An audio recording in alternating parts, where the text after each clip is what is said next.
Hi guys, we're going to give it a few minutes, please. Welcome. Karibu.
Hi guys, thanks for attending. I'll make a start.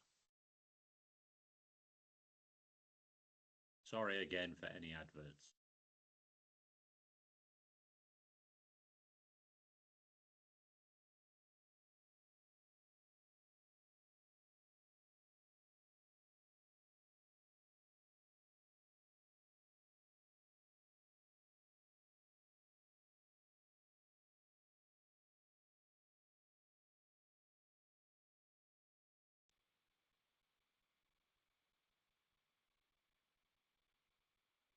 Every month, I ask students on our Telegram channel about the questions they were asked in their IELTS speaking exams. I've analyzed all the topics from recent exams, and today I'd like to show you what topics and questions students get asked and how you can improve your answers to these questions to achieve a higher score. It's Asi here. Let's get started. Let's be original and begin with IELTS speaking part 1. At the very beginning, the examiner asks you several short questions to verify your identity. These include: what's your full name? Where are you from? What should I call you? These questions are always the same, and we've discussed them in depth in this video here, linked below. The introductory part is short. After that, you'll be asked questions on 3 topics. Here is our list of topics reported by students. So what can we learn from it? First of all, look at the top 3: home, hometown, work or studies. These are the topics every student gets asked about at the beginning of their exam, right after the introduction. There is not much variety here. If your topic is home, the first question is: do you live in a house or a flat? And subsequent questions will depend on your answer. If it's your hometown, the examiner will say, let's talk about your hometown. Do you live in a city or a village? A hometown is a place where you were born or lived for a long time as a child. For instance, I've been living in London for 12 years, but my hometown is Almaty in Kazakhstan. If you lived in 2 or several different places, it's up to you to choose which one you want to talk about. If the topic is work or studies, the first question will be: do you work or study? These initial questions allow the examiner to ask you correct follow-up questions. Your answers to the first question should be relatively short, 1, 2, or maybe 3 sentences max. For example, do you live in a house or a flat? I could say, it's been about 2 months since I moved into a house. Before that, I had only lived in flats. Or for, do you work or study? I'm studying for my master's degree in civil engineering, and I'm really looking forward to graduating this summer. These initial answers don't have to be long, so don't feel like you have to start talking a lot because the examiner will probably just interrupt you. There will be other questions that require more extended answers. And although you can figure out what questions you're gonna get at the beginning of your exam, you definitely should not memorize your answers. You should practice, but make sure that your answers come across as natural and you speak with the same rhythm and intonation as you're gonna speak in the rest of your exam. Memorized answers are very easy to spot, and examiners won't award you any points for those. To encourage you to speak without a lot of previous preparation, some of the questions are likely to be less predictable. For example, if you work, you may be asked, what are your working hours? Or how do you travel to work? If it's about your hometown, what would you want to change about it?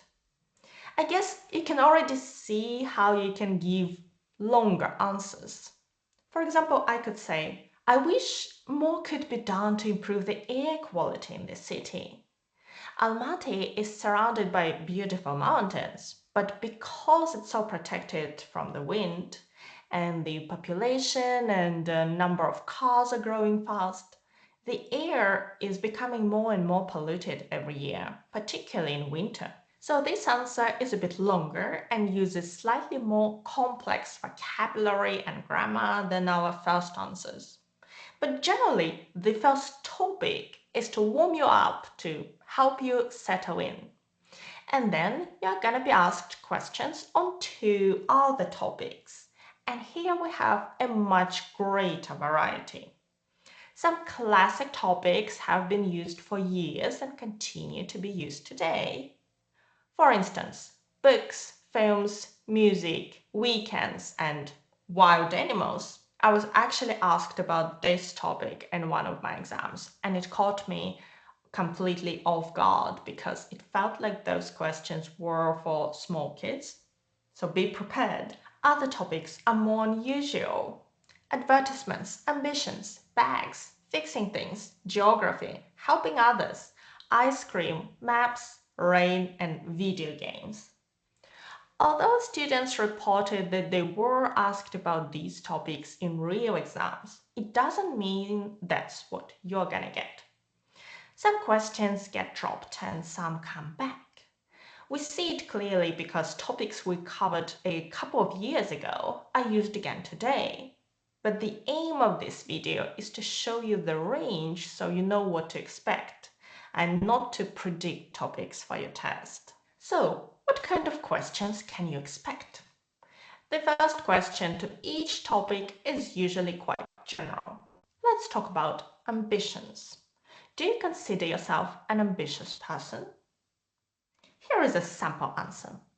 Yes, I think I'm pretty ambitious. I mean, I always try to push myself to the limits in whatever I do. If you don't aim high, then you'll never realize your dreams. This answer is great because it shows some topic-specific vocabulary or words we specifically use to talk about ambitions. Here are some of them. To push yourself to the limits, to work very, very hard. To aim high is to be very ambitious and to try to be the best. To realize your dreams, to make your dreams a reality. And the second question usually tests a certain skill. For example, what did you want to be when you were younger? This question invites you to talk about the past. Or, where do you see yourself in 10 years? The future. These questions invite you to use certain grammatical structures in order to talk about the past and future. For example, a common mistake is mixing up the present perfect and past simple. Compare these. The question is the same. What did you want to be when you were younger? I've always dreamed of becoming a doctor. I dreamt of becoming a doctor. I used to dream of becoming a doctor.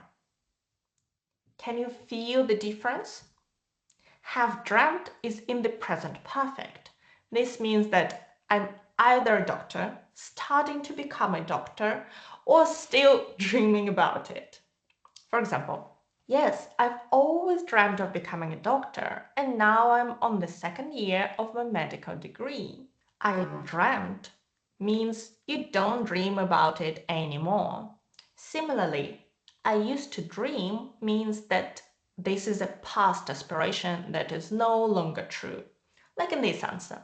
I used to dream of becoming a doctor when I was young, but in my late teens, I completely abandoned this idea when I realized how many years I would need to study and how tough it would be to work as a doctor in a hospital. In the answer to this simple question, there are several grammatical structures you can choose from, and examiners do check if you use them correctly. Coming back to our topics, one of the goals of these less common topics is to see the width of your vocabulary. Most test takers can talk about their day or their house, but can you talk about something like repairing things? Our question is, are you good at fixing things? This answer invites you to use some topic-specific vocabulary. Here is a model answer. I'm pretty good at repairing most things around the house.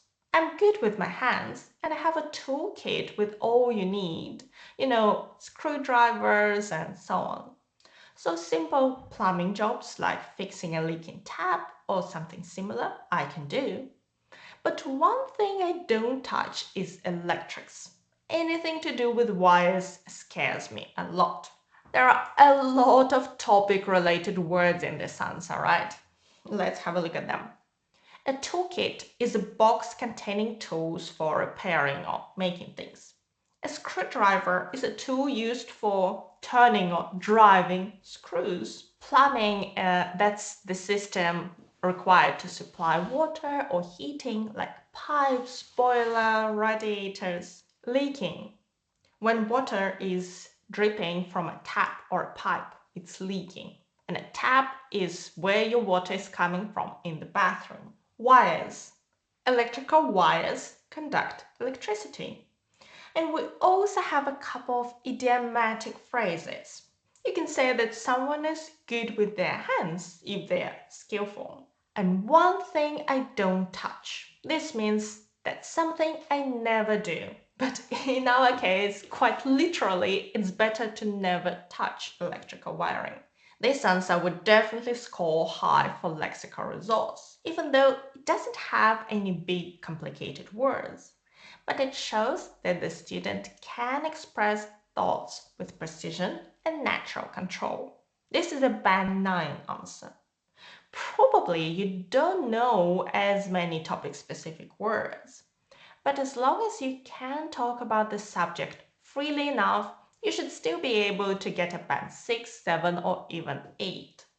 But if you do have some time before your exam, it's great to expand your vocabulary and practice your answers to common and less common topics. This particular answer is coming from our IELTS speaking library. This is a collection of sample answers and advanced vocabulary to over 40 topics used in real IELTS speaking exams. And it covers a number of topics from our today's list as well. I'll link it in the description. Okay, 5 minutes and 3 topics later, your part 1 is done. Now it's time for part 2. That's where the task says you should speak on a given topic between 1 and 2 minutes. But ideally, you should try to speak for the full 2 minutes until your time is up and the examiner stops you. What topics can you get here? It seems that most of them can be categorized into 3 groups. You may be asked to describe an object or a place. For example, describe a book you've read many times, an item of clothing you like wearing, a park or garden you like visiting, an invention you find useful, or a job you would like to do. And a topic that's been popular for a long time, a water sport you'd like to learn. The second group of topics is to describe a person. Describe someone you know who is successful in life. Or describe a friend from your childhood, or someone who recently moved to a new place. There are fewer topics here, but the most popular category among our replies was to describe an occasion or experience. For example, describe an occasion you heard someone complaining about something, or you had an interesting conversation with an elderly person, or your travel plans were cancelled, or you got lost. One of the common problems or fears that students have is that they won't know what to say or they will struggle to speak for long enough. How can we address those? Well, let me show you by looking at a topic that most of my students voted for as the most challenging.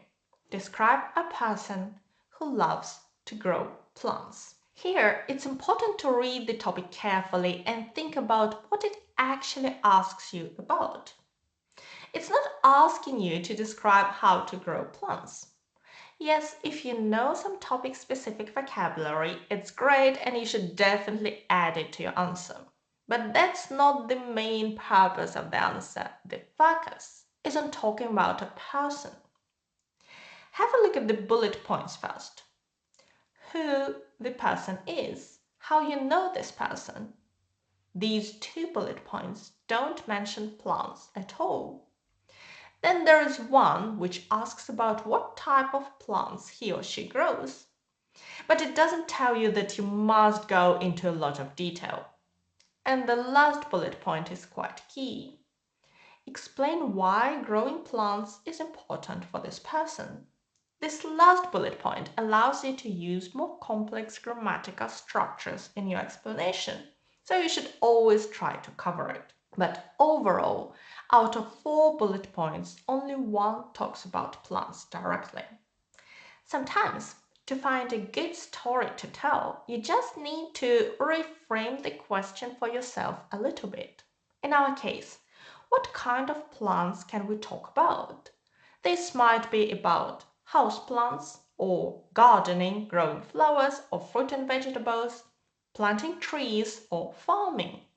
For example, my mom loves growing orchids at home, and my friend's husband is a farmer.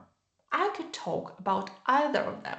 One way to approach the task when you don't really know what to say is to describe each bullet point in a paragraph. That's exactly what we did in this sample answer.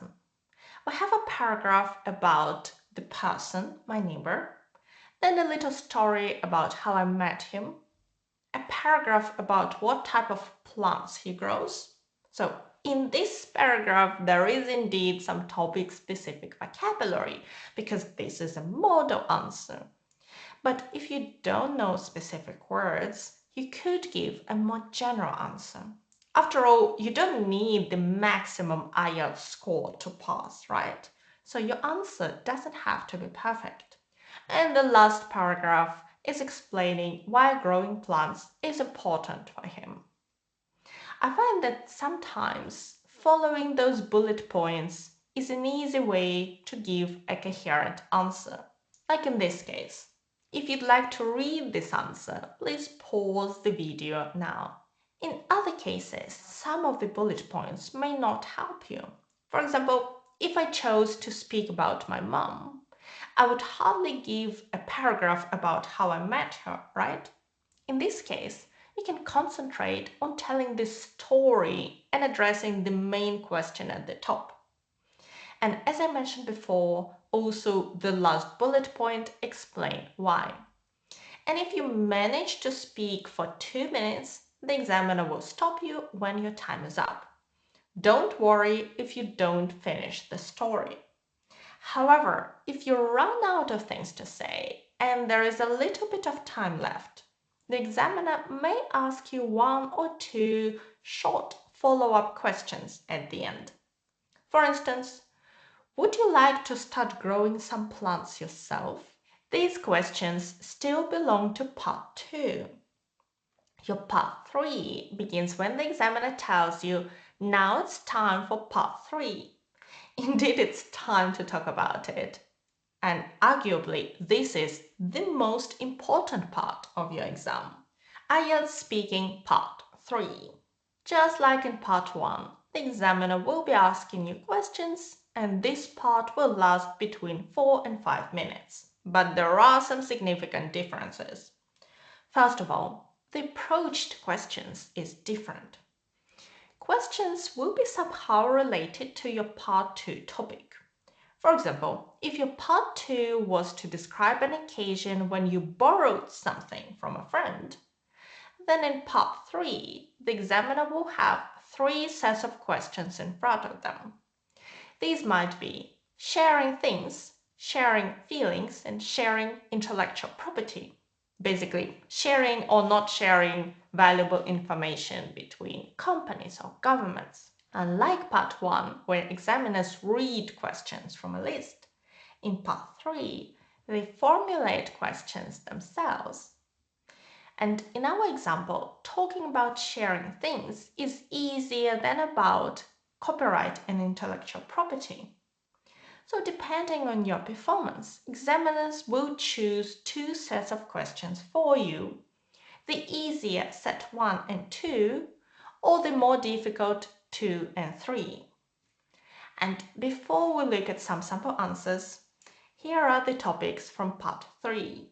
As you can see, they are related to part 2, but take a more serious twist. A conversation with an elderly person may turn into questions about the retirement age and generation gap, or part 2 about parks into sustainability in agriculture and food waste. And students usually don't remember questions because they tend to be quite long. So if you'd like to read all the topics or save them by taking a print screen, pause the video now. Let's come back to our topic about sharing and check if you make this common mistake. The question is from the first set, the easier set. Is it important for children to share things with other people? And the answer is, think if it's a good answer. Yes, I think it's very important.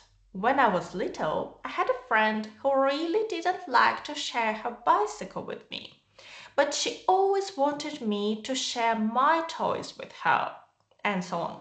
Was it a good answer? Not really. This is not the style of answer you should give in part 3.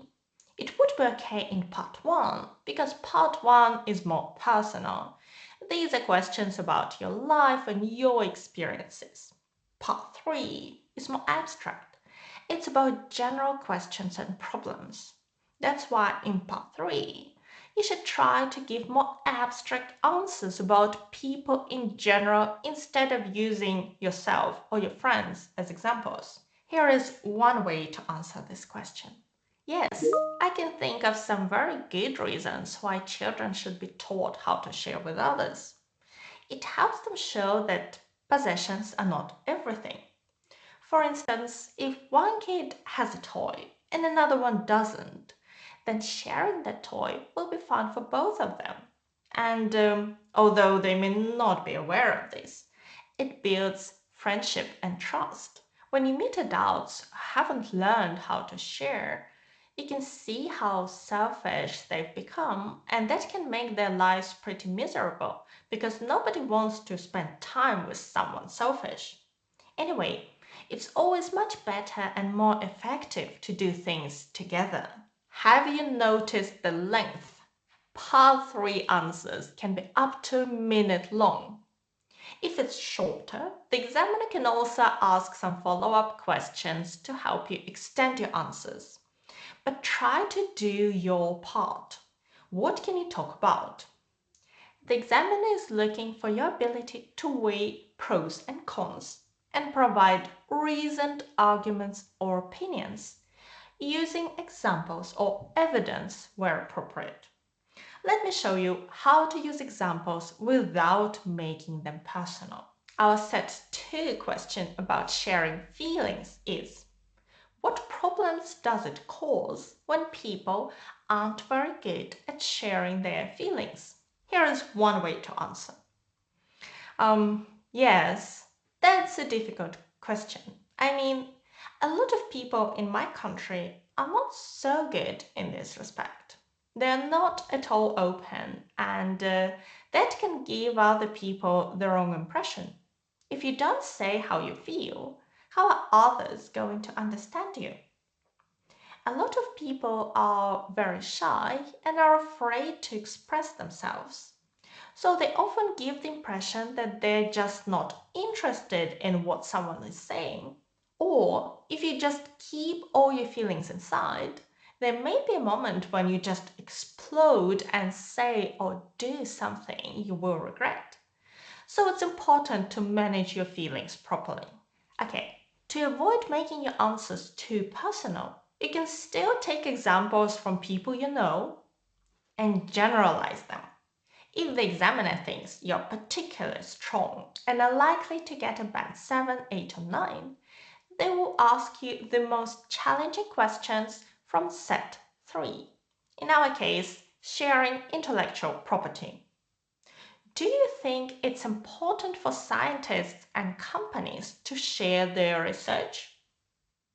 Here is my answer. Well, I suppose in theory, definitely yes.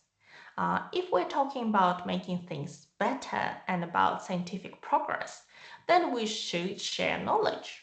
For example, If a pharmaceutical company makes an important breakthrough and produces a vaccine or medicine that saves lives, then it should be shared. We've just seen that. Of course, any kind of cooperation and sharing requires a lot of trust. Maybe in university research it's more open because academics do share their research through publications and conferences, while companies tend to keep their knowledge secret so they can make money out of what they call their intellectual property. Remember that the examiner is only interested in your use of English, not if your answer is factually correct or very profound. The IELTS speaking exam can indeed feel intense, with questions coming one after another. Some students have shared that examiners kept on interrupting them, which can be quite distracting and intimidating.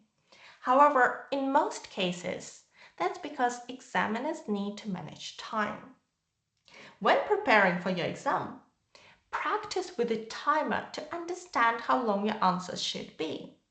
In my courses, students receive practice tests where questions are automatically timed, allowing them to learn the appropriate length for each answer. Of course, during the test, some answers can be longer and some shorter, but that's still very helpful. When the next question comes, it's important to switch immediately and leave the previous question unfinished. You can organize similar practice sessions for yourself at home using both classic topics and more challenging questions. You can download a PDF with questions only on our Telegram channel and questions with sample answers and vocabulary in our IELTS speaking library, both linked in the description.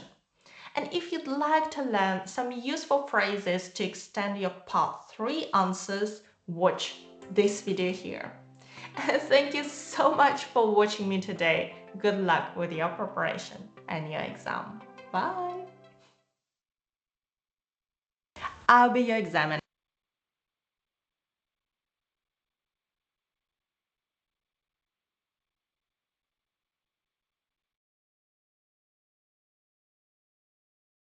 Hi guys, sorry about that.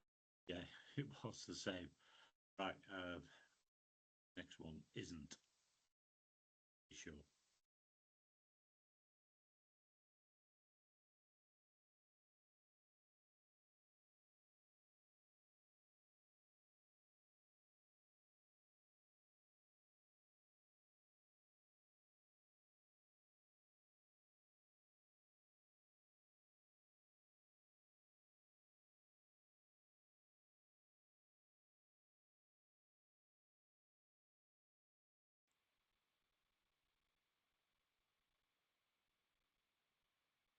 Hi, my name's Natasha, and in this video, I'm going to ask you 100 IELTS speaking questions.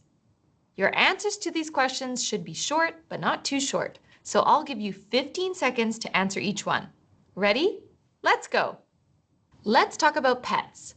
What kind of pets are common where you live?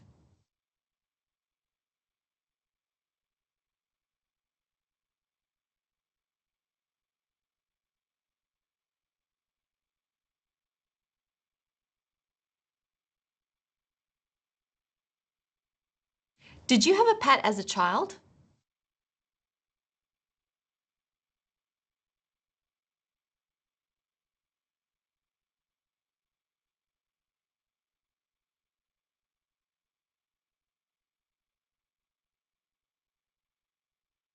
Do you enjoy visiting people who have pets at home?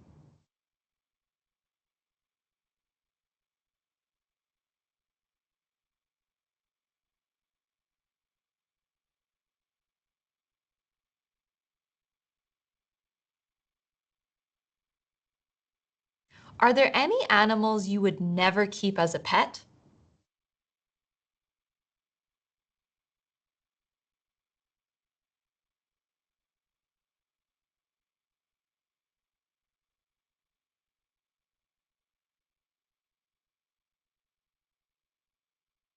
Let's move on to talk about wild animals. Where can people in your country see a wild animal?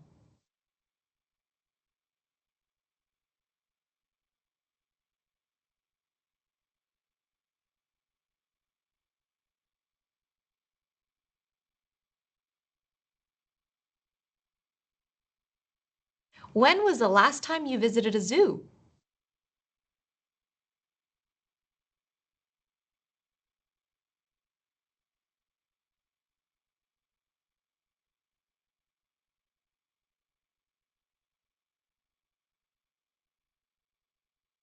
What animals have you seen in the wild?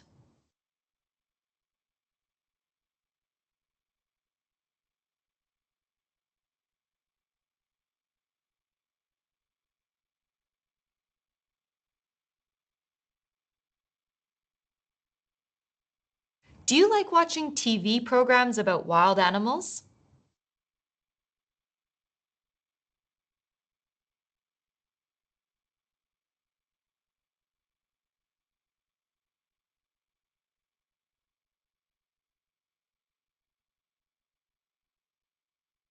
How are you finding these questions? Are they easy or difficult? Let us know in the comments below and don't forget to subscribe. Let's keep going. Let's now talk about art. Did you study art at school?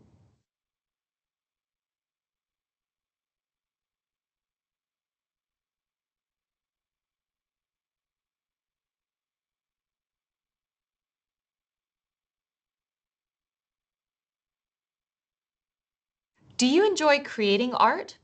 Why or why not?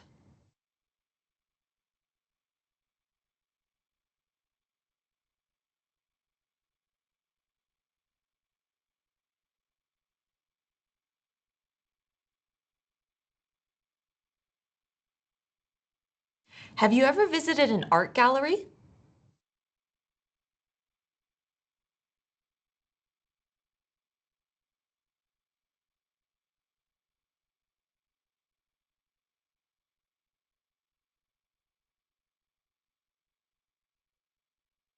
If you could be good at one type of art, what would it be?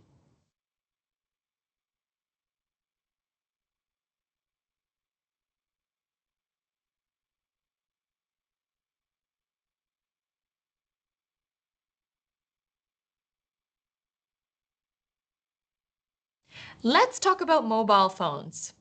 What was your first mobile phone like?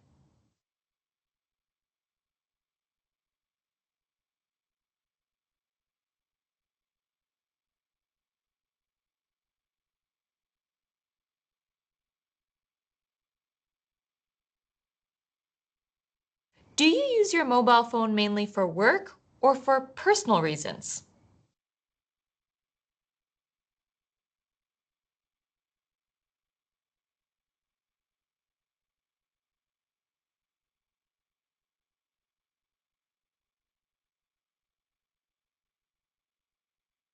What features do you consider most important in a mobile phone?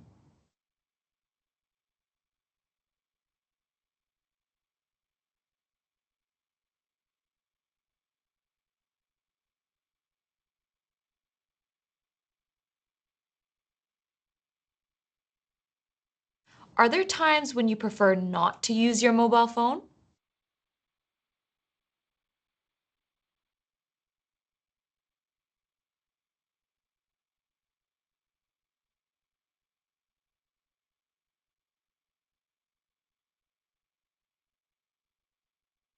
Let's now move on to talk about law and order. Did you learn about the law at school?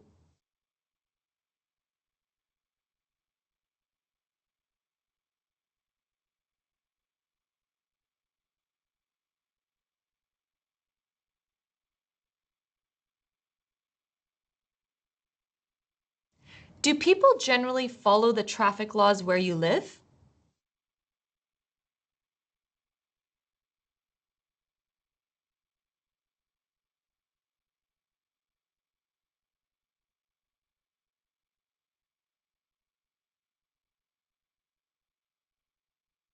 Do you enjoy watching films about crime?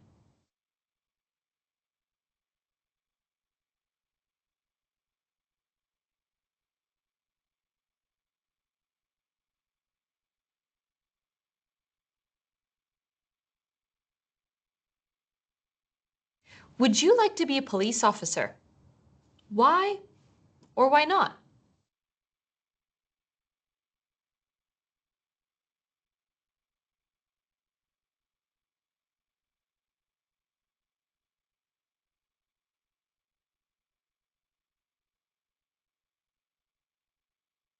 How are you going? If you're struggling to think of topic-specific vocabulary, I've got something that can help you. At E2, we have this. It's the IELTS Topic Toolkit.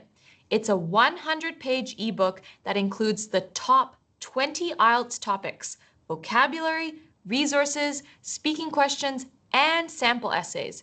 You can get it for a low price by clicking the link in the description. Now let's talk about neighbors. How often do you talk to your neighbors?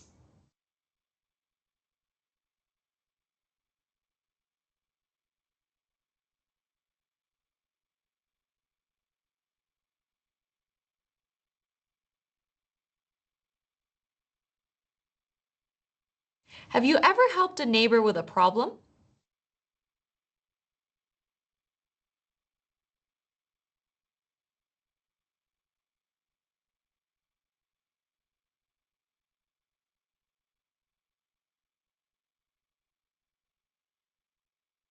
How important is it to you to like your neighbors?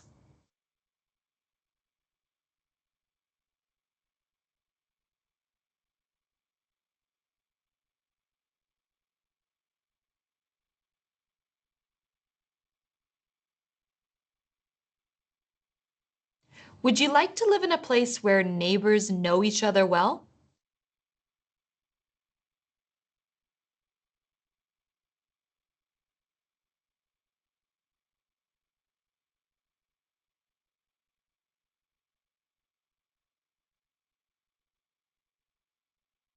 Let's move on to talk about museums. Are there many museums where you live?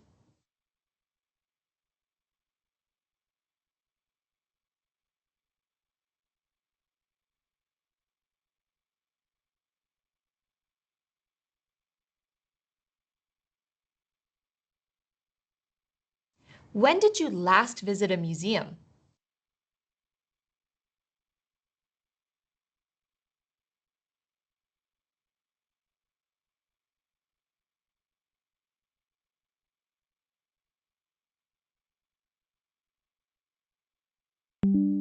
Is it more enjoyable to visit a museum or read a history book?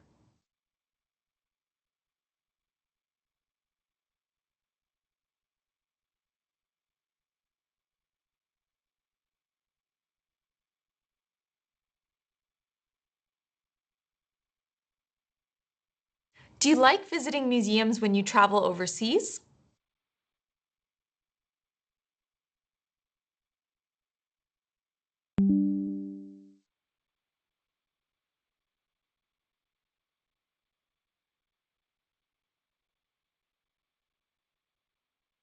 Now let's talk about school. Did you have a favorite teacher at primary school?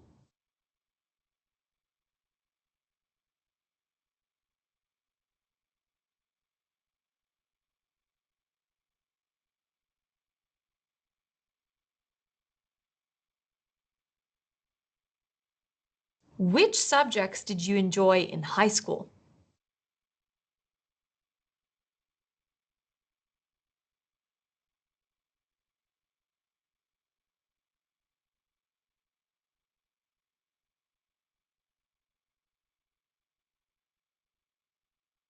Would you like to be a teacher?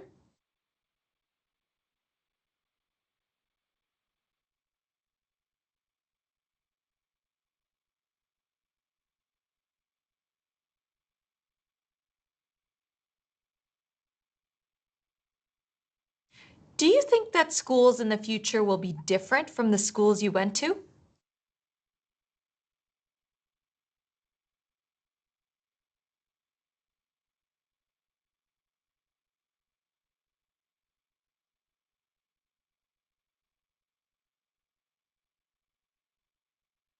Let's talk about films. Did you have a favorite film when you were a child?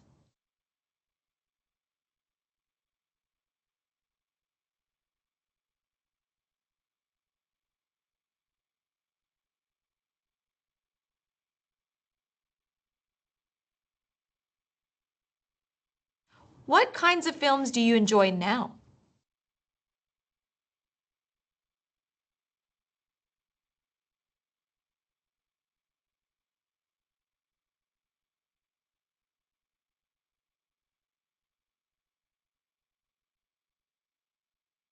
How popular are foreign films in your country?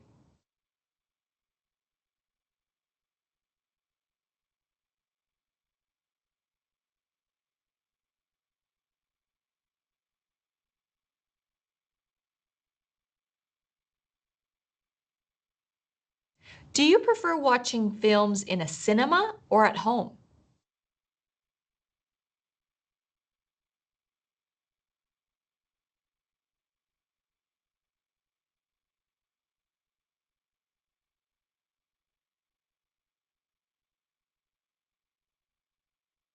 Let's talk about the environment. Did you learn about environmental issues at school?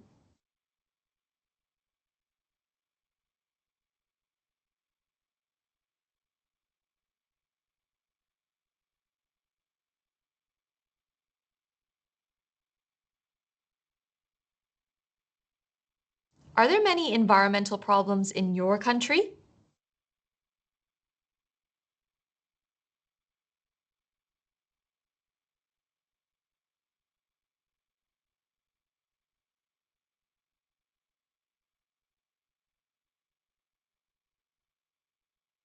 Do you often discuss environmental topics with other people?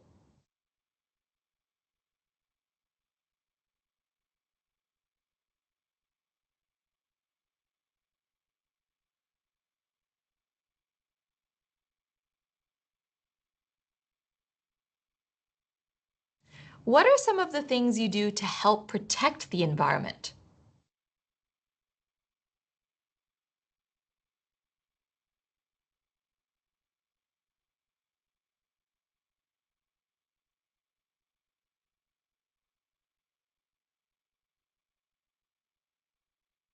Now I'd like to talk about family. Is family important in your country?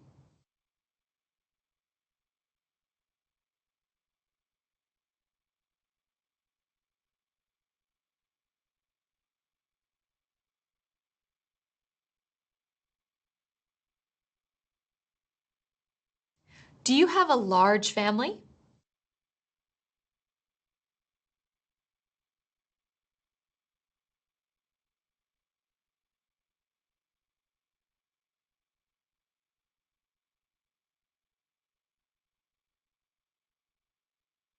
Who are you closest to in your family?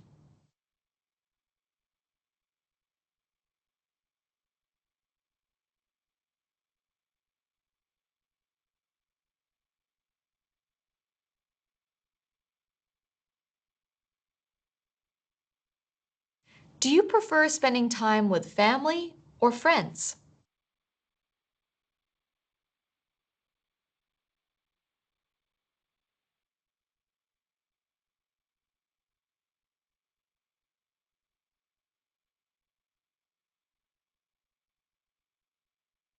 Let's talk about food. What is your favorite food?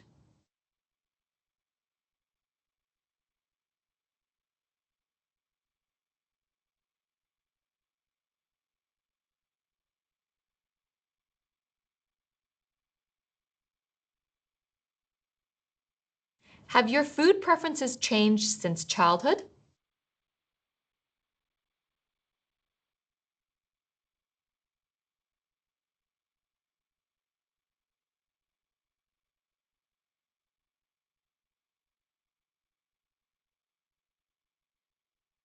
Do you enjoy eating in restaurants?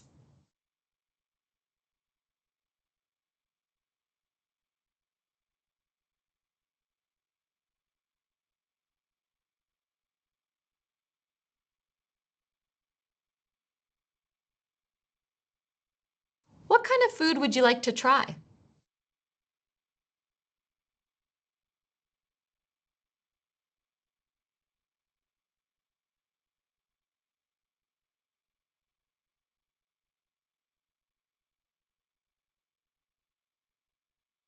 Let's talk about growing food. Have you ever grown any food?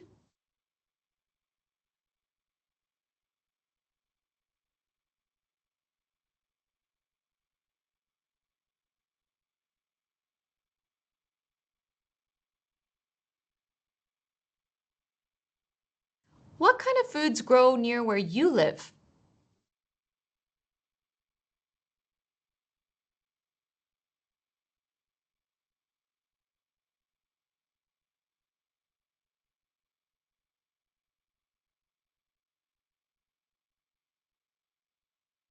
How popular is growing your own food among the people you know?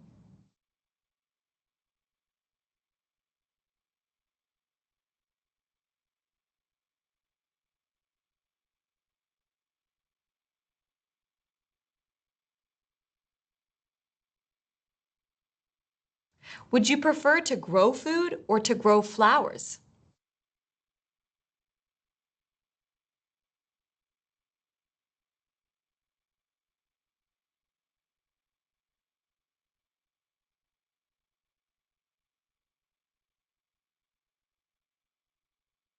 Let's talk about the news. How do you usually access the news?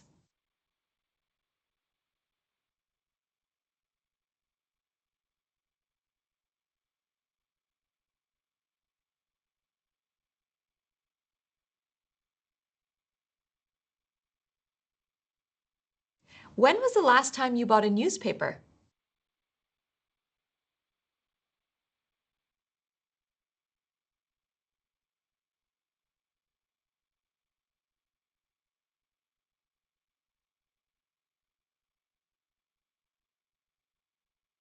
Are you more interested in local news or world news?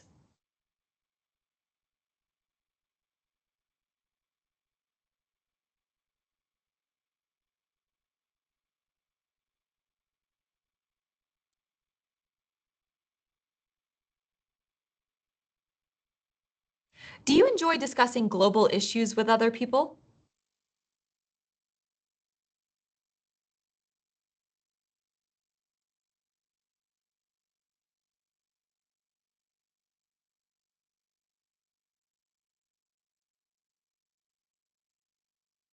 Let's move on to talk about exercise. How often do you exercise?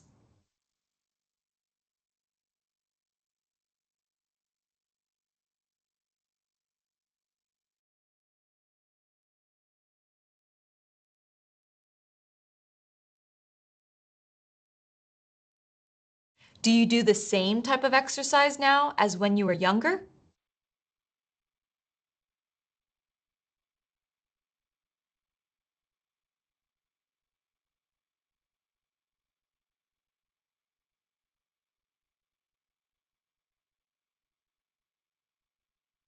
Do you prefer exercising indoors or outdoors?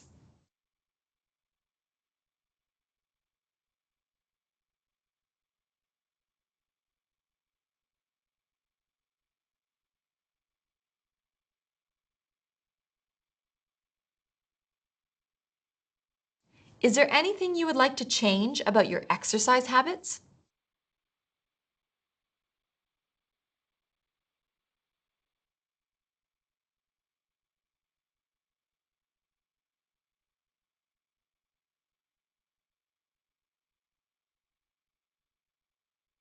Let's talk about staying healthy. Do you enjoy learning about health?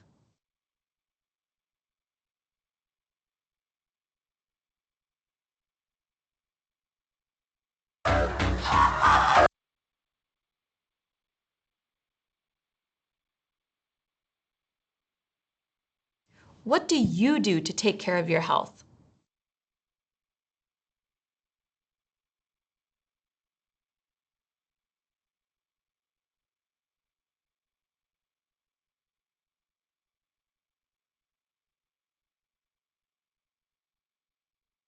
Do you search for health information online?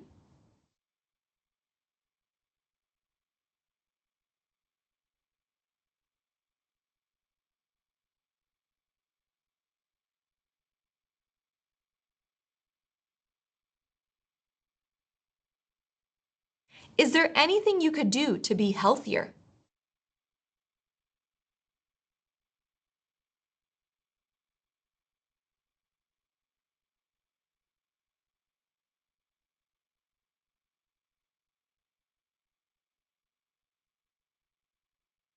Remember, you can learn more about topic-specific vocabulary from the E2 IELTS Topic Toolkit ebook.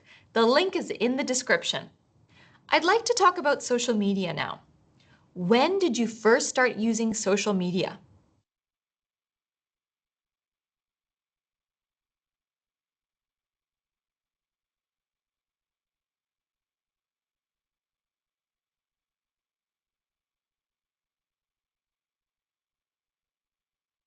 What do you use social media for?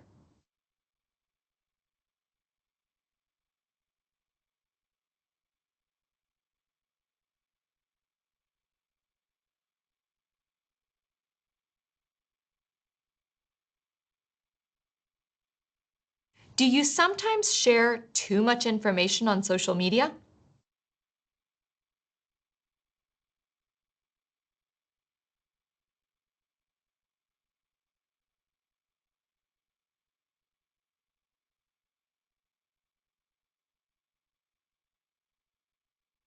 Do you think you will spend more or less time on social media in the future?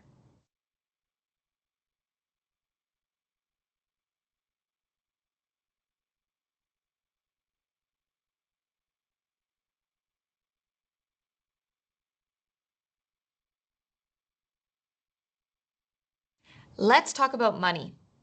Did you get pocket money as a child?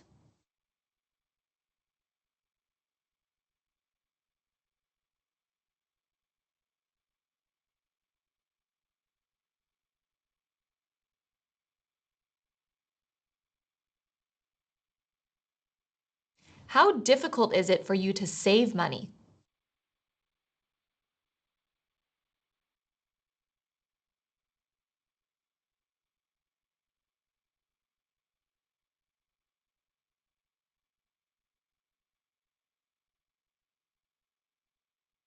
Do most people in your country use cash, credit cards, or payment apps?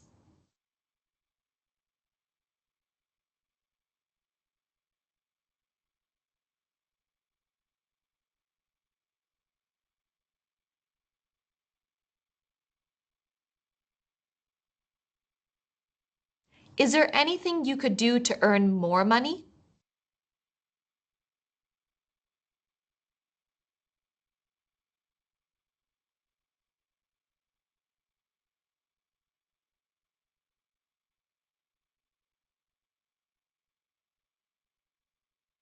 Let's move on to talk about computers.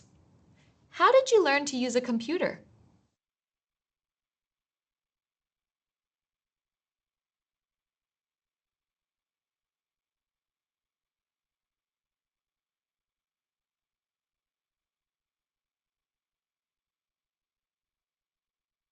What is your favorite computer program or application?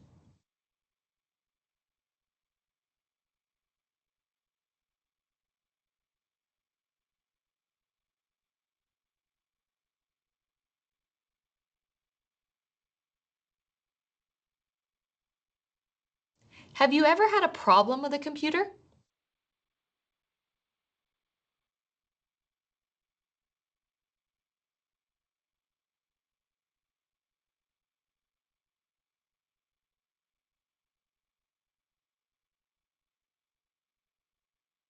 Would you like to improve your computer skills?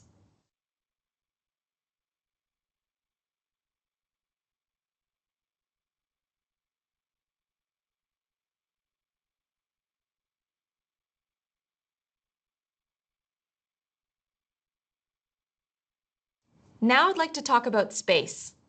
Did you learn about space as a child?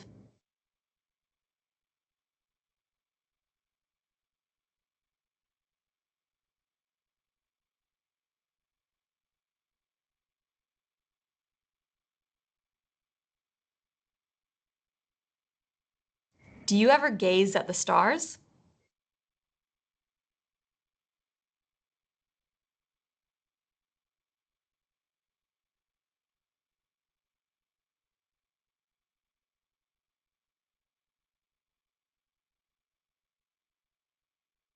Do you enjoy TV programs about space?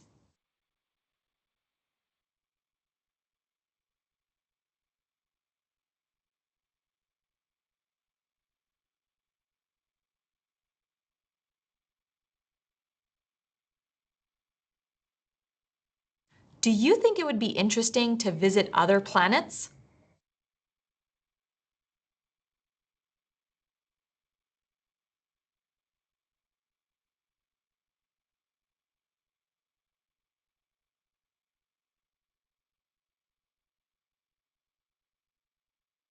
Let's move on to talk about sport. Which sports are popular in your country?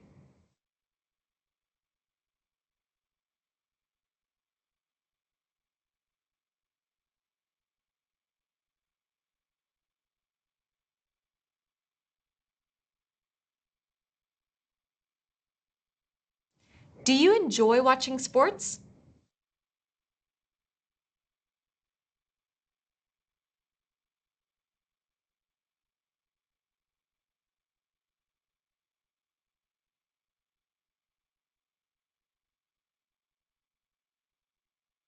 What places are there for playing sport near where you live?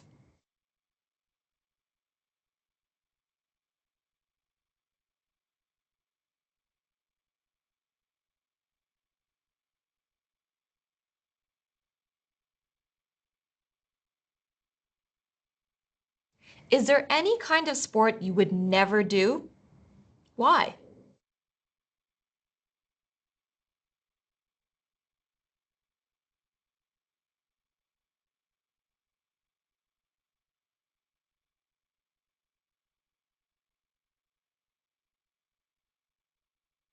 Now let's talk about driving. At what age do most people in your country learn to drive?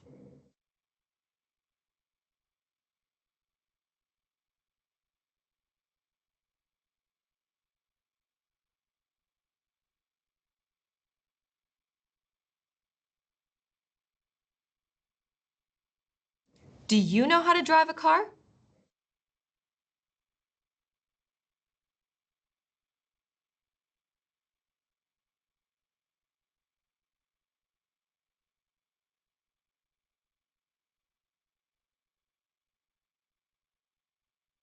How important is it to you to be able to drive?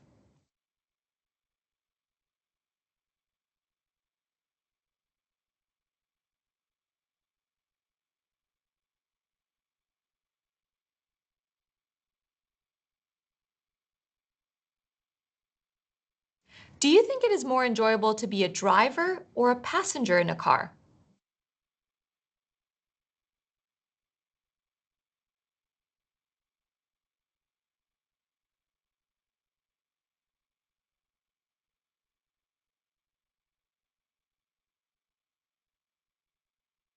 Let's talk about public transport. Does your hometown have a good public transport system?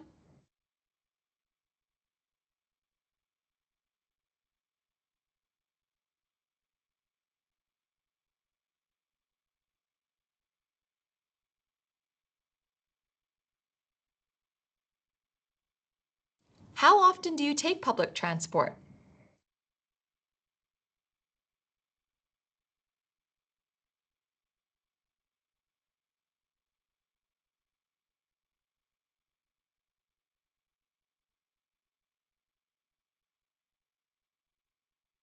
Have you ever had a problem on public transport?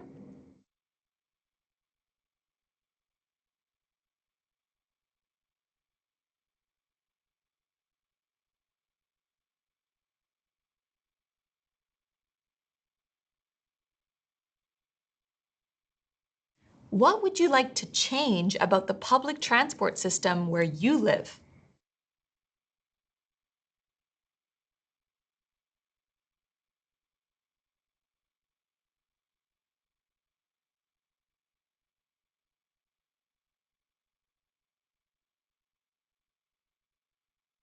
Let's move on to talk about travel. Have you traveled a lot?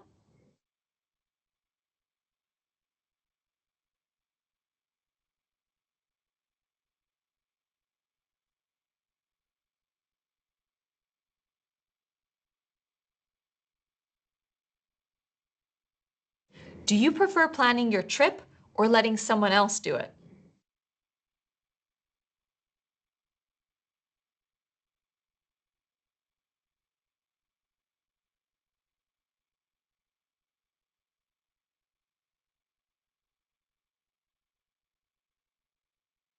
Who do you prefer to travel with?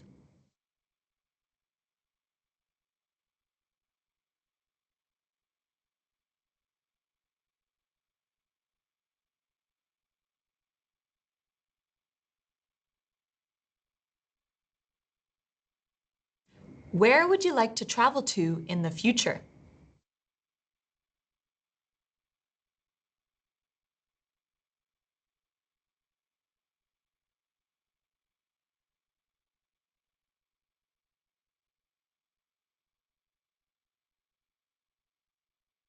Now I'd like to talk about work.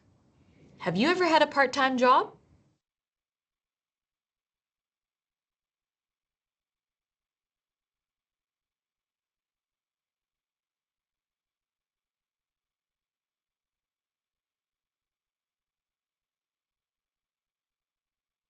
How do people in your country usually search for work?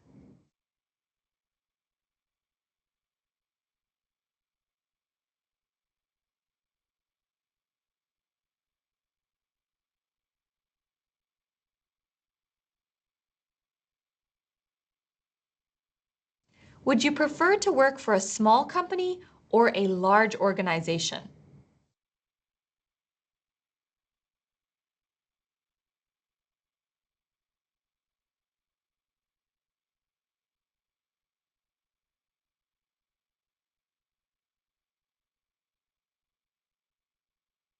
If you did not need money, would you still work?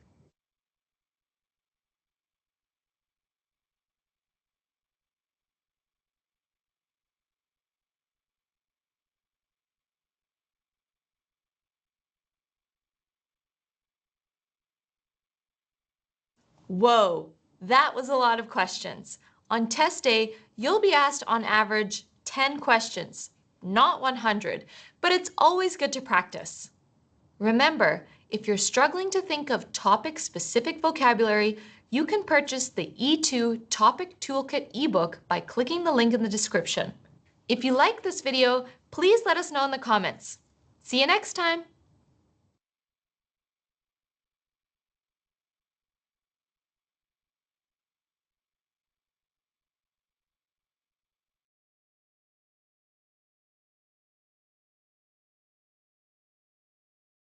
Right. Hi guys. That's it for this evening. Expect an email tomorrow or Saturday about future plans. If you've got any questions, so that was 5 weeks. Francis, I'll come to you. Thank you. Give me a minute. Which covered kind of IELTS in general, and then listening, speaking. So open discussion now, whether you found them useless, useful, like to see, bearing in mind that ILR place transmission line people, not English teachers, just trying to help you to understand how to get IELTS B2 ready. These courses that Diana, Essie and myself put together are not going to get you IELTS B2 ready. They were more to help you understand how to. But Francis, please, you had your hand up. Take yourself off mute and ask away. Yes, Sir Darrell. Hi, sir. Yeah, I'm good. I'm good here in Kenya, and basically in Thika. My question is that, I've visited certain institution, and they just told me that they no longer take. We are no longer supposed to take a paper based exam. That is based on UKVI. Yeah. So yeah. So is it true that we are not supposed to take any paper based exam? So let me find a proper answer. Yeah. Uh, so it is true that Yeah. the UK are phasing out completely paper-based, but not yet. It's not yet. It's not yet Not yet. confirmed. No, Yeah. so I'm going to read you an email I got from IDP, Yeah. which says IELTS on paper is being phased out globally, so all around the world, and only limited test dates remain in Kenya. From the 27th of June 2026, IELTS on paper will no longer be offered as we move fully towards IELTS on computer. Now, as I understand it, Francis, that advice is specific to IDP. As I understand it, the actual deadline where there is no more paper-based, I think, is October. So British Council or iLearn, which is linked to British Council, I think they may still offer paper-based until October. October of this year, sir. I think so. Will you give me a moment just to try and Google it, please? Yes, sir. I've been always conservative and always lenient, depending on your. I've always depended on your outcomes, reliably, indeed. So I'm looking on British Council's website.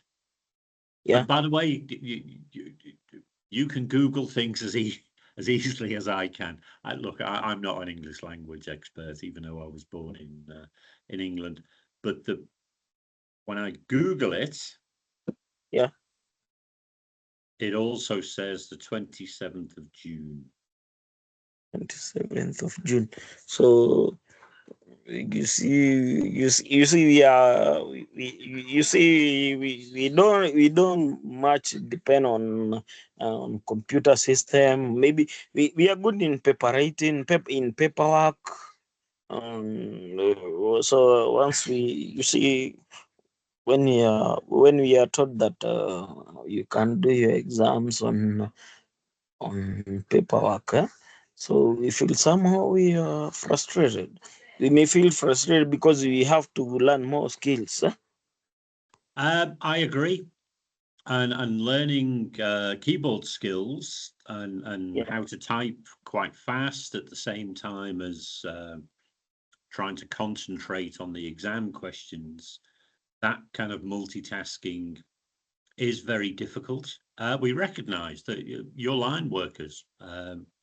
You don't need to use a computer as part of your job, and it will be a little bit foreign to you.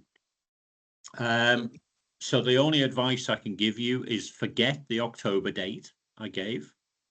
Yeah. By the 27th of June, paper-based exams for IELTS UKVI will no longer be available. So the earlier the better, sir. You've got, if you're not very good on computers, you have two options, I think, basically, Francis, and this is nothing to do with ILR or ILR's clients or your potential future employers. It is the British government and Cambridge English and IDP and those people that are involved in IELTS. They've made that decision themselves.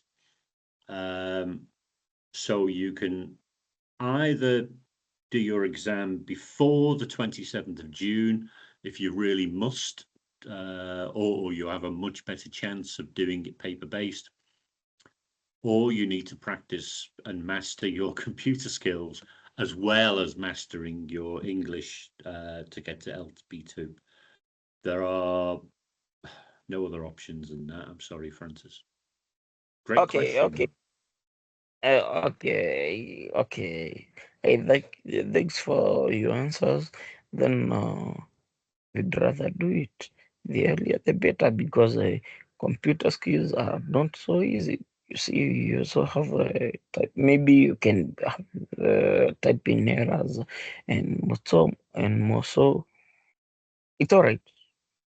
Yeah, no, I know if you're not used to using computers, to do your IELTS exam on computer can be very challenging indeed, because you're trying to focus on finding the letters, you're trying to type, and you're trying to listen.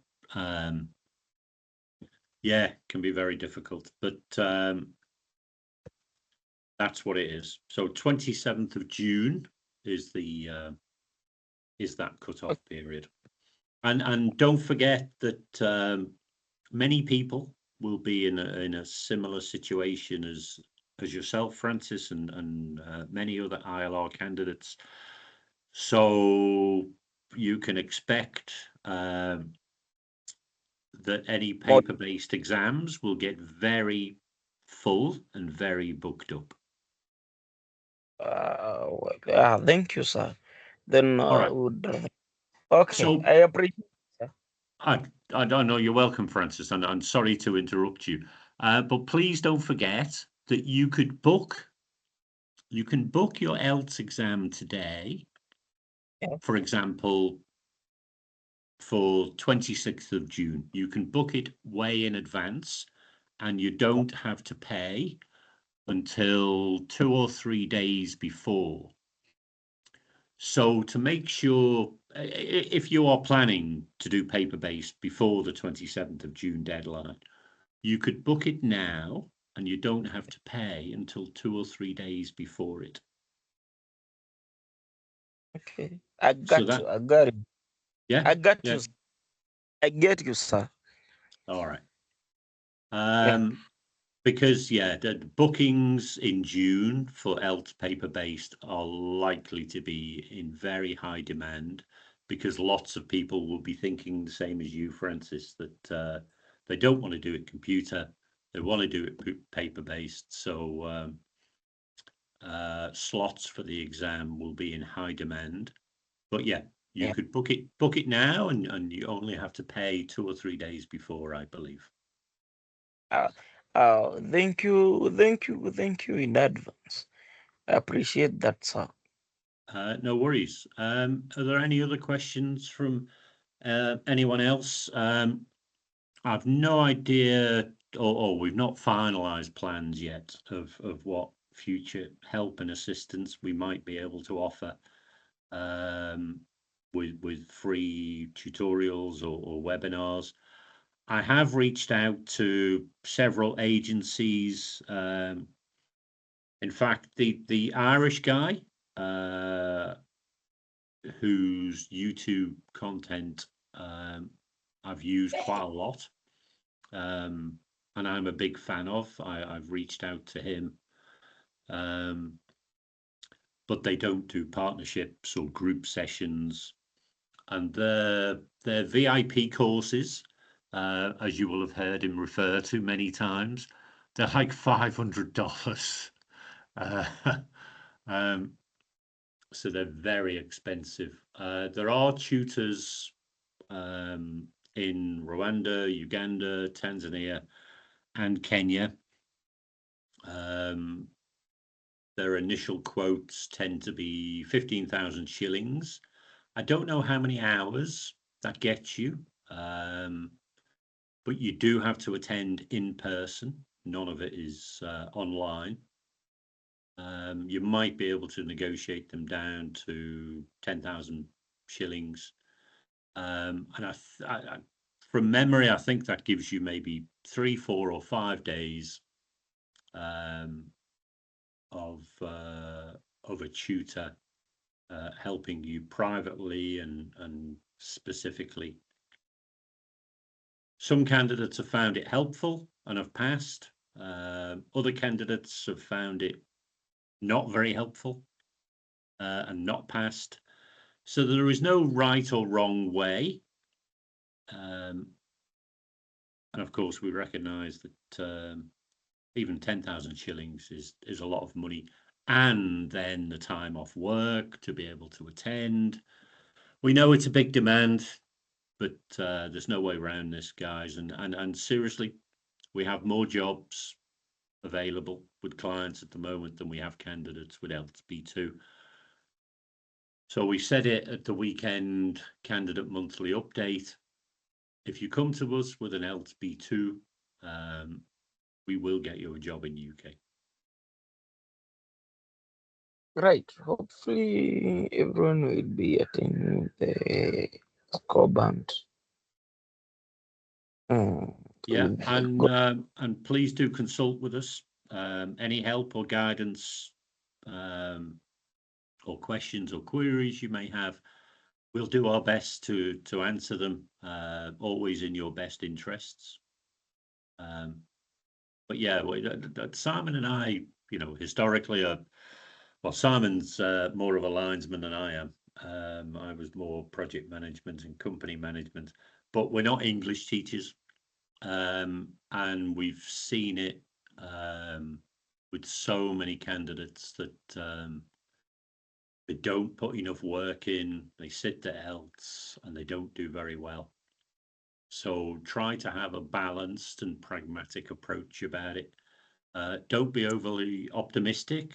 But yeah, share your mock results. I mean, that's one of the reasons that Essie is starting to work with ILR. So she will focus on helping candidates with IELTS. So you don't have to rely on Simon or me. So ILR have brought in a bit more help to try and help you. So Boniface, you have a question, please? Yes, Darrell. Good evening, everyone. Hi, sir. My question for now is I just want to know what is the current cost of exam currently right now, and is the discount still available? Just that. Sure. So I think the usual IELTS fee is Kenya shillings 44,840. Okay. IDP are still offering the discounts because were some distribution candidates sitting it today there, and there are some candidates sitting it next Thursday at IDP. Because please remember, IDP only offer UKVI on a Thursday. They are still offering the discount, and the payment that Jesse and other people made to them was 39,490 shillings. All right. Thank you, Darrell. Is that okay? And look, Essie, Diana, or myself can help you with bookings. I don't know how long IDP will continue to offer that discount. It was meant to end at the end of March, but they extended it. I don't know for how long. But don't be pressured. The most important thing is, because it is a big amount of money, the most important thing is that you are ready and that you have a high chance of passing. And don't forget exam day nerves.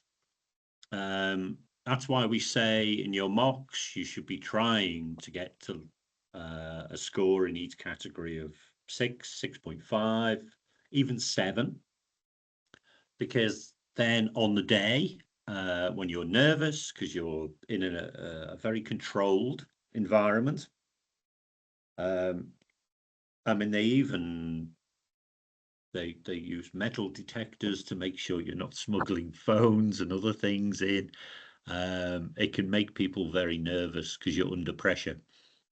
So in your mocks, yeah, if you're only achieving, if you are achieving 5.5 in your mocks in each category, on exam day, you probably won't do as well because you're nervous, the pressure, the controlled environment. So always try and prepare yourselves to hire.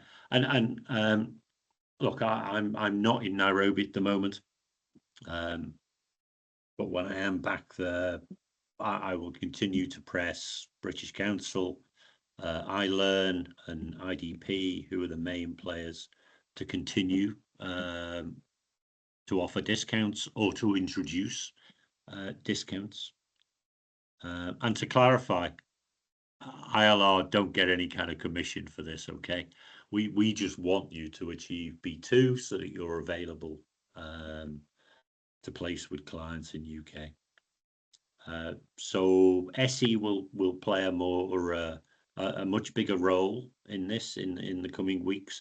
In fact, SE might host these sessions, but we've brought it into ILR, yeah, to try and get more candidates B2 ready, or to help you get B2 ready, because only you can do it.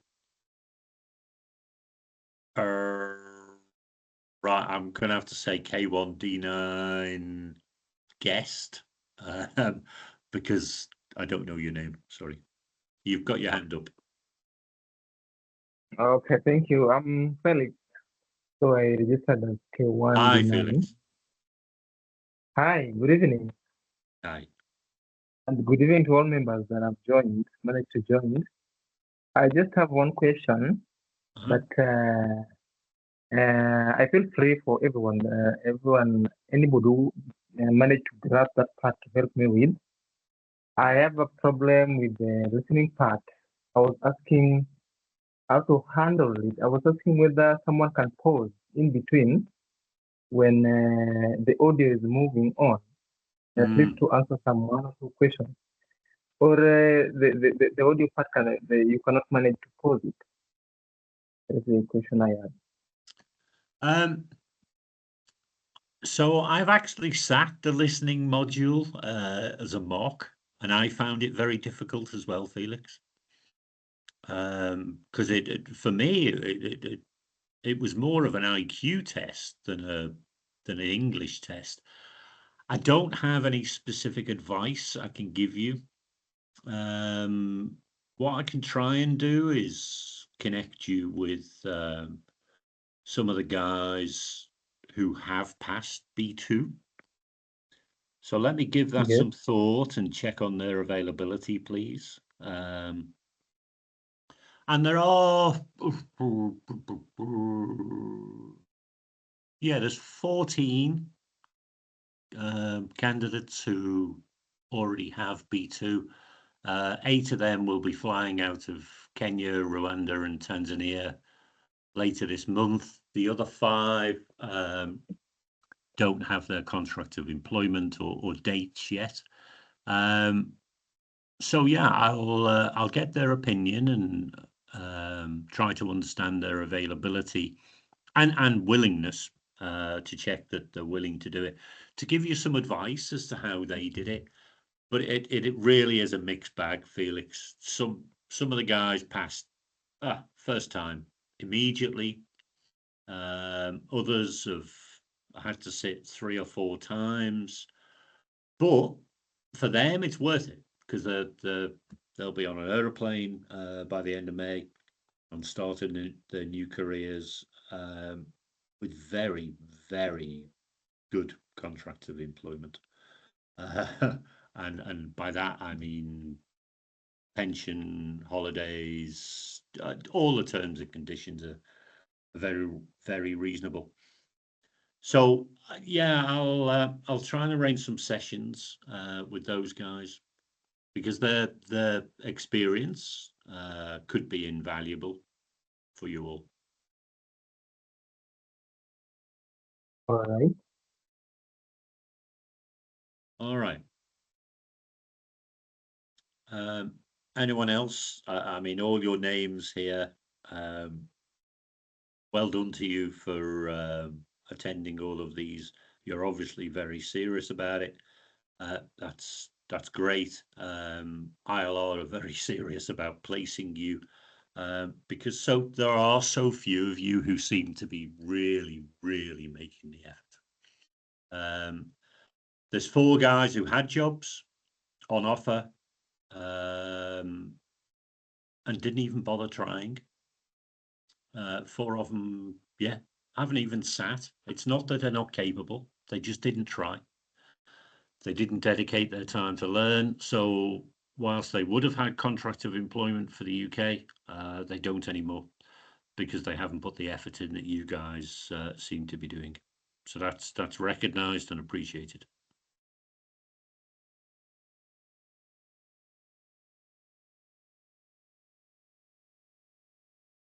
All right, all. A good night to you all. Thanks for giving up your time. It will be worthwhile. All right. Thank you. All right. Cheers all. Thanks. Yeah.